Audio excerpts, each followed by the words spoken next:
Salutations, Stoveminders. It is December the 15th, 2020. Good morning, Tuesday morning. Here we are halfway through the month of December, and it was kind of a weird past week in baseball. Winter meetings were going down, or the winter Zoomings, I should rather say. And after a good first 2 days, that completely amounted to little else. And since then, there's been a slow trickle of news, but I do have several items to get to. Got a bit of stove action over the weekend with a big deal that nobody was surprised by.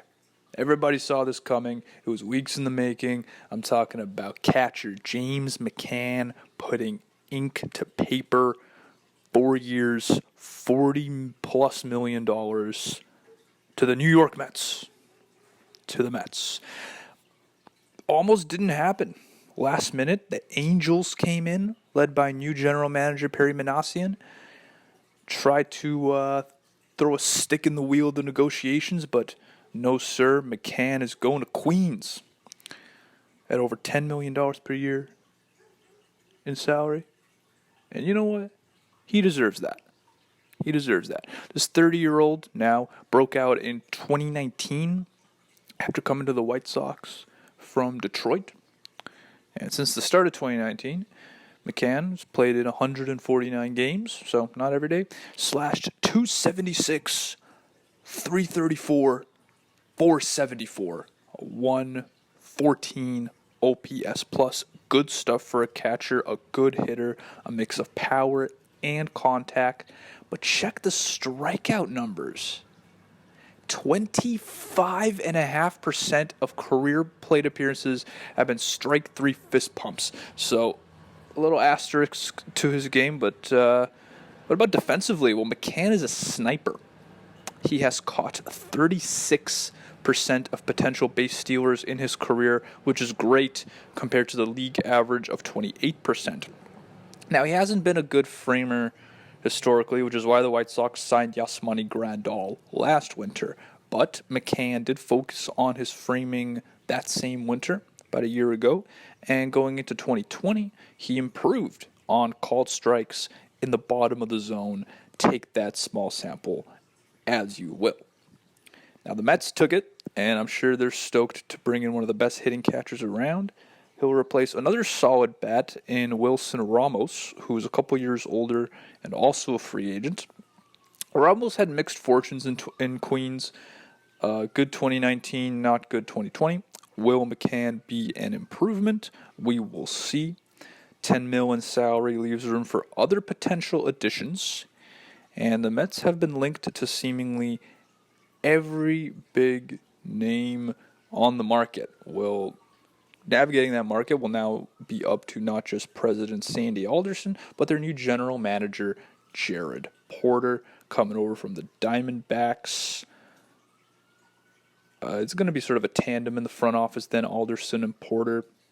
And as far as Porter goes, I was reading some of his introductory interview or press conference or whatever it was, and he stressed the need to build a culture from the bottom up and about having a strong foundation, so maybe a little more focused on development and the minor leagues, whereas I don't know if this is an error to say that Alderson or other members of the leadership, or at least the Mets fans, have been clamoring for a lot of big-name additions, Trevor Bauer, George Springer, DJ LeMahieu, and also JT Realmuto, who was probably asking for more than double the salary McCann got. So he'll have to find a different home. And the Mets have been linked to Realmuto since he was a trade chip in Miami. The Marlins ended up sending him to the Phillies, still in the division, interestingly enough. And now he's on the market. But could Realmuto go back to Philadelphia? Didn't happen during the season. But now the Phillies have a new president of baseball operations, Dave Dombrowski. And with him, I'd say the chances of a Realmuto reunion have increased slightly. Dombrowski has had a long career in the front office. He was the White Sox general manager in the first La Russa era back in the 80s. Was the first GM in Marlins franchise history. Built a World Series winner in 1997. Then he led the Tigers from 2002 to 2015, where he built an excellent squad that lost the World Series twice. And then he went over to Boston, 5 seasons there at the helm with a title in 2018. What does that say? Dombrowski likes to build winners fast. And he has 4 years on this contract to do it, which matches up with what the Phillies organization has been trying to do as of late, however haplessly. Could Dombrowski turn that ship around? Well, he has the resume, but the financial situation is reportedly not good in eastern Pennsylvania. If they couldn't get a likable contract to Real Muto pre-COVID, I don't think that will change from a payroll perspective. As for Dombrowski's old team, the Boston Red Sox, they've made a move, signing outfielder Hunter Renfroe to a 1-year contract, $3.1 million guaranteed plus incentives. Renfroe was DFA'd by the Tampa Bay Rays after a horrible 2020 campaign. He was bad. They traded Jake Cronenworth for him, too. That kind of backfired. Anyway, between 2017 and 19, however, with San Diego, Renfroe slashed .231, .291, okay, and .486, powering up to a 106 OPS plus in those 3 years while averaging 28 home runs a season. And that's a slugger for you, strikeouts included.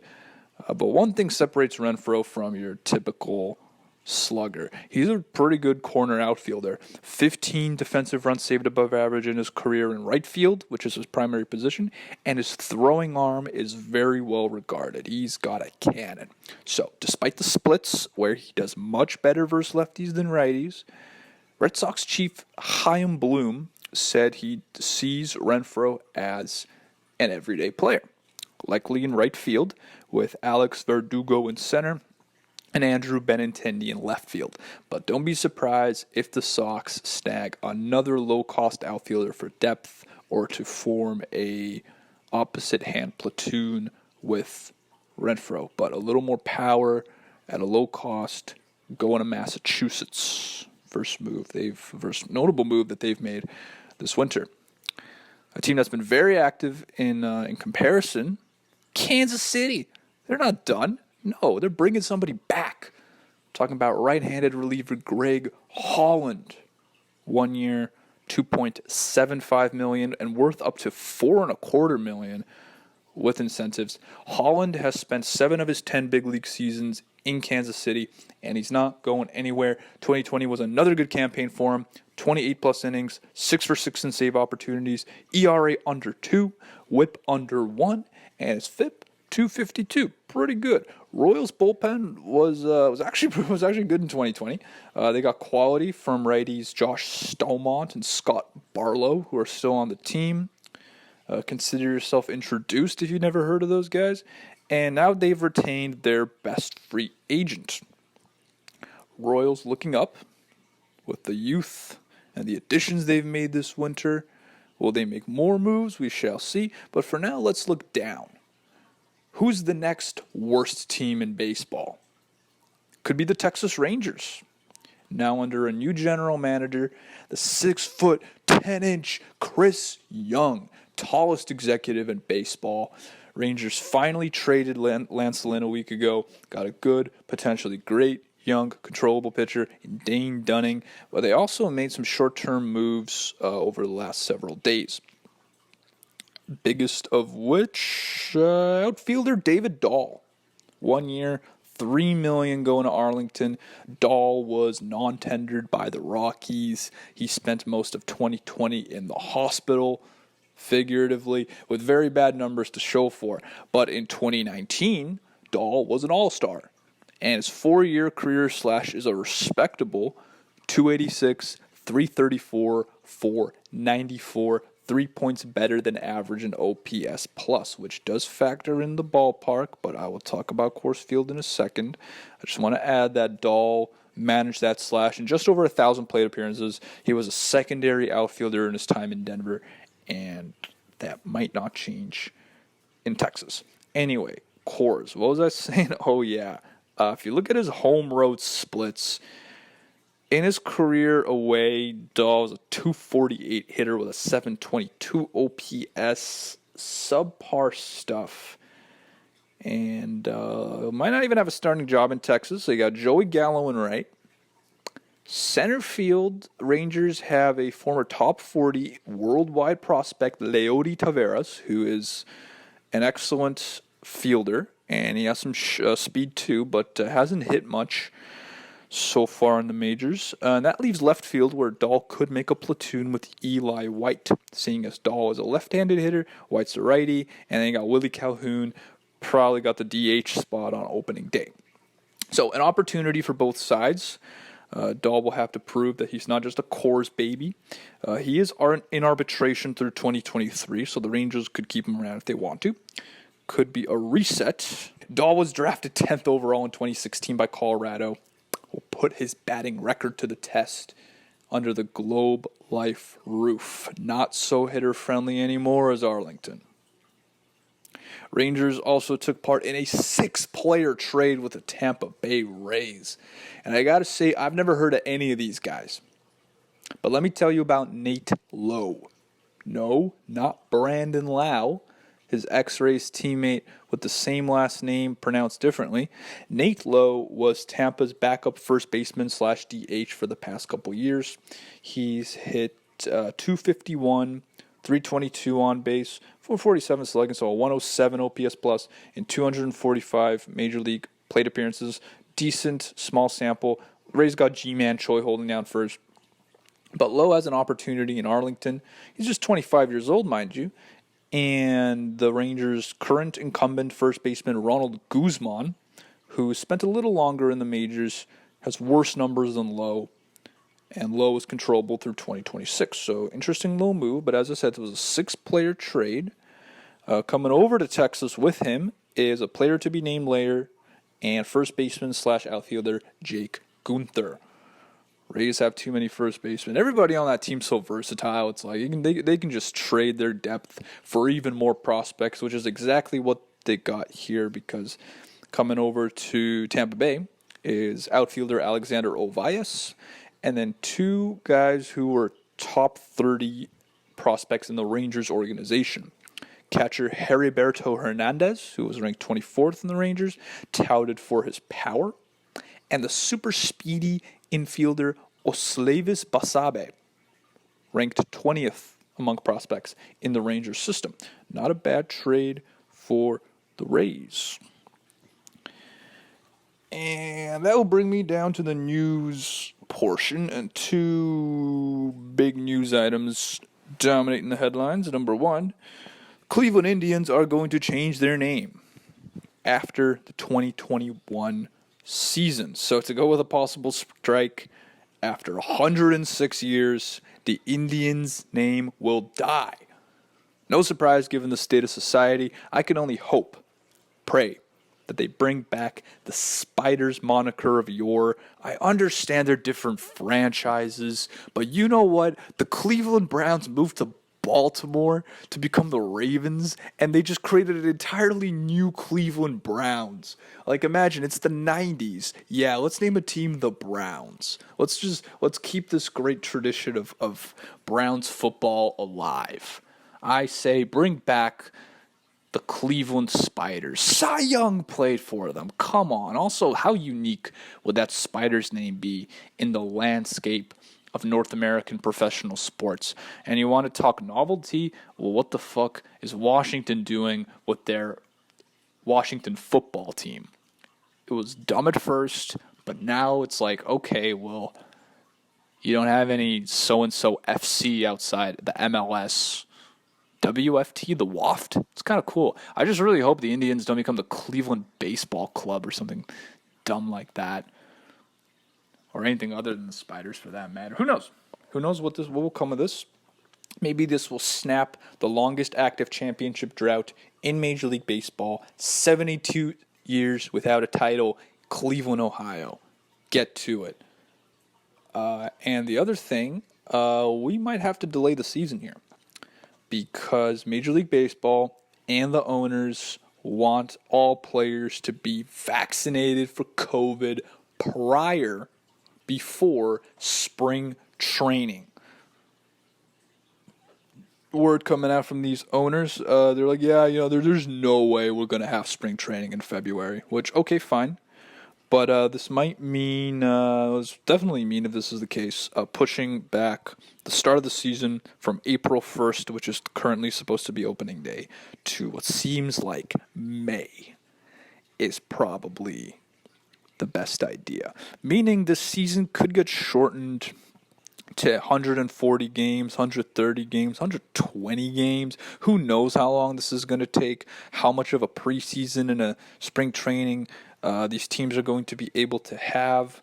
Are they going to go to Arizona and Florida where cases are spiking, or are they just going to have a little camp at their own home park, kind of like how we did this past summer when the season restarted?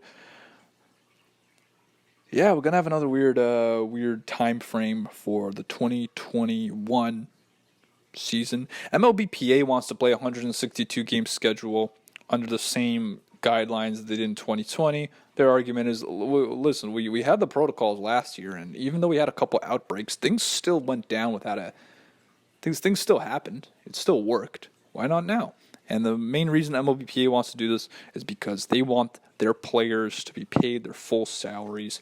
Because remember that whole freaking argument this past year, they're only playing 60 games. How much of their salaries are teams obliged to pay the players? So, yeah, wow, this is going to be crazy. Just year after year, labor disputes, wage disputes, strike. Let's go. And I got a few minutes left here. I think I could do a little bit of a rumor roundup. All right, so Chris Bryant. What's going on Bryant Watch? So he's been linked to the Washington Nationals closely. And Nationals general manager Mike Rizzo, no relation to Anthony Rizzo, was asked about it during a talk with reporters, and he said, quote, "We haven't had a serious conversation about Chris Bryant in probably 2 years. He was not a big guy for you on our radar last year or this year." So that kind of puts the lid on that one. What else? Jackie Bradley Jr. is drawing interest from a couple teams. Remember, the Red Sox got Hunter Renfroe, meaning JBJ is probably not going back to Boston. And those two teams are the Philadelphia Phillies, who need a center fielder, and the Chicago Cubs are apparently looking, and they need an outfielder. Kyle Schwarber's gone. Albert Almora's gone. Brennan Davis is probably still a couple years away from being a major leaguer. I don't think they're going to have Bryant be an everyday left fielder if they keep him. I would love Jackie Bradley Jr. to come over to Chicago. Bring him in. And as far as LeMahieu watch, so DJ LeMahieu and the New York Yankees have been embroiled in negotiations as of late. There is mutual interest in a reunion, but word is that the two sides are way far apart, especially in terms of salary. $25 million apart is the number given. So it doesn't seem like LeMahieu is going to go back to the Bronx. Why? Because the Yankees said they're operating on a budget this year. Wow, isn't this rich? The Yankees crying poor. Oh, we don't have enough money to re-sign DJ LeMahieu. Okay. Enjoy Luke Voigt. Yeah, and as far as the Yankees go, apparently they've said that they haven't spoken or haven't done much regarding bringing back Masahiro Tanaka, who's been one of their starters for the past several years. Tanaka hasn't really been reliable with either with his health or his performance, so I understand why perhaps the Yankees aren't super stoked on bringing him back. But Tanaka's not the only free agent starter. What about Jay Happ? What about James Paxton? This might be a very different Yankees rotation in 2021. On that note, they were talking to the Pittsburgh Pirates about potentially trading for Jameson Taillon, right-handed pitcher over there, who granted hasn't pitched since May 2019, but he is owed under $3 million. He is controllable, young pitcher. He's done well in the past. And the Yankees were also asking the Bucks about Josh Bell, who's a little more expensive and who would make no sense unless they want to trade Luke Voigt, because first base is covered and DH Giancarlo Stanton. I understand wanting depth in that capacity because Stanton hasn't exactly been a spring chicken, But Josh Bell, you're not going to pay a backup first baseman DH $5 million a year. And words on those negotiations between the Yankees and the Pirates was more of a feeler. Apparently, wasn't really serious talk. Oakland Athletics were in touch with Tommy La Stella.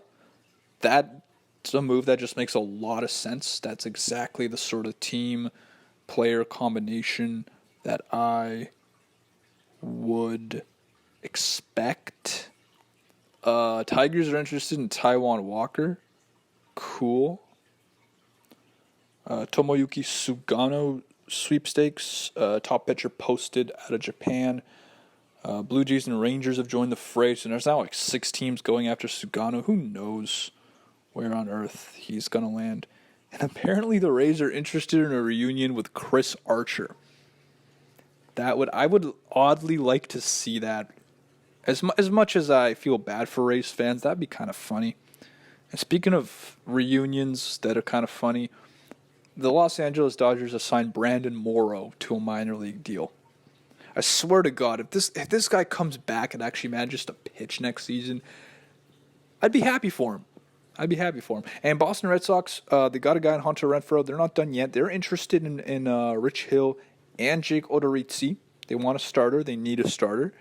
And the Chicago White Sox, they need a closer with Alex Colomé hitting free agency. And they're going right for the top. They have their sights set on Liam Hendricks, one of the top closers on the market.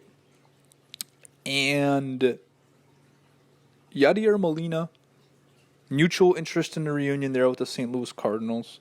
But like with LeMahieu and the Yankees, they're apart on the contract talks. Yadier is asking for at least a year with an option, $10 million in salary, maybe even a 2-year deal for the 38-year-old. And the Cardinals are, I guess, apparently not meeting those demands. Their president, Mr. Mozeliak, was speaking recently, and he said he's an advocate for fresh faces and trying to keep an environment that feels refreshing and new and exciting, which might mean goodbye. Yadier Molina and Adam Wainwright, also a free agent. They've already cut ties with Colton Wong. It'd be weird to see Yadi in a jersey other than the Cardinals red, but that's baseball. And that's hot stove. Smack dab in the middle of December. Let's go.